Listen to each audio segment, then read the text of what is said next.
New at 10, Wisconsin leaders have taken steps to make sure that sexual assault kits are processed quickly. The I-Team's Sean Gallagher explains how those steps are making it easier for some to get justice. Senate Bill 94, Senate Bill 71, complete. Thanks everybody, good work. In early December, Attorney General Josh Kaul joined Governor Evers to announce new laws that clear a path for law enforcement to collect and process sexual assault kits. We need to make sure there's never a backlog again. Under the law, hospitals and the police are on the clock to collect and send the kits to the Wisconsin Crime Lab, where they'll be stored for up to 10 years. Survivors can also have their kits taken first and decide to move the case forward later. People have sometimes said, well, don't you have a protocol that you use from start to finish for every victim? And we want to give our victims and patients that come in back that choice, so they have the choice of what services they get. Shireen Horn is the vice president of the sexual assault program at Aurora Sinai Hospital. She invited us to come tour the healing center at the downtown hospital to see where these kits are collected, as well as understand there's so much more to process than an evidence box. The emotional trauma and the memories of what happened stay. Those physical injuries often fade. She explains reporting sexual assault can be a traumatic experience, something the survivor may need time to process. We allow them to take it at their pace. We're not on anyone else's schedule. This room is their room for as long as they need it. Do you think it'll make it easier for reporting at all? Knowing that a process is continuous without such long pauses, yes. Captain LUCRETIA Turner leads Milwaukee Police's Sensitive Crimes Division, where she's spent much of her 20-plus year career.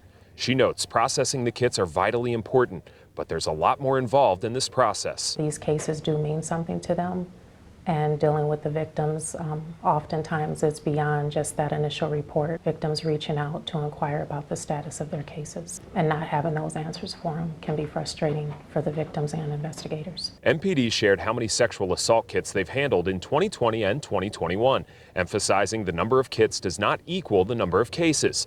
In 2020, they handled 198 kits. Police recorded 472 rape incidents in that same year. And in 2021, they collected 180 kits and reported 494 rape incidents. Some of those kits may be from a suspect, or survivors may take multiple kits.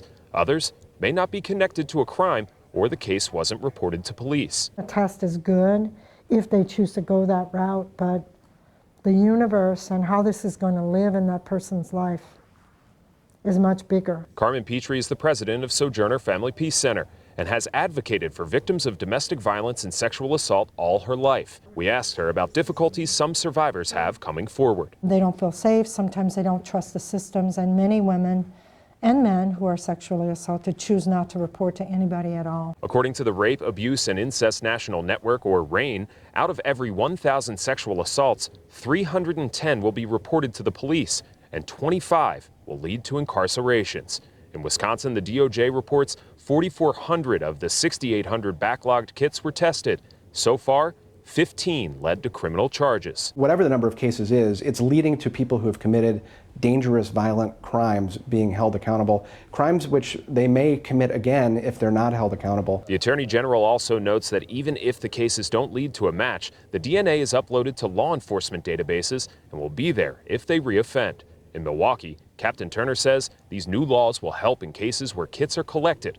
But for all cases, what else would you like to see done, to make it better for victims? More advocacy available to them. Advocacy is so important in this space for us to have an advocate there to always be that champion for that victim. I haven't had a survivor talk to me about the legislation. What I think survivors care about is, can I navigate? Can I get what I need? Carmen PITRE with the Sojourner Family Peace Center says they're exploring the need to become a dual advocacy group, meaning they would also provide services to help sexual assault survivors. But both PITRE and Captain Turner say what they need to accomplish these goals is more funding, and that would likely need to come from the state level. Reporting for the I-Team, I'm Sean Gallagher.